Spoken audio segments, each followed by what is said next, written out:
Hey guys, for this video we're going to take a look at this birdie wreath. This is by Pine Tree Farm, so it comes in this little guy here with the label on the front, and this is what it looks like. It's about 9.5 inches in diameter, and it is thick. Look at all that. And I weighed it on my digital scale over here. It's about 2.5 pounds, and all this, I think that's just part of the rope, but that was all stuck. That is not my addition. That was already there. But look at, and we see we got the black oil sunflower seeds, which is definitely a favorite of the birds I got around here. You got the little bow at the top.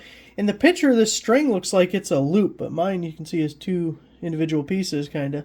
But either way, we can tie that up and get it hung up outside. I think this looks really cool. The birds are going to go crazy for this. Now, we're in the middle of winter, so don't have as many of the feathered friends as we do in the summer, but of course some still do stick around for the cold, which, like them, I don't know why I do. But I want to get it outside and see what the birds think.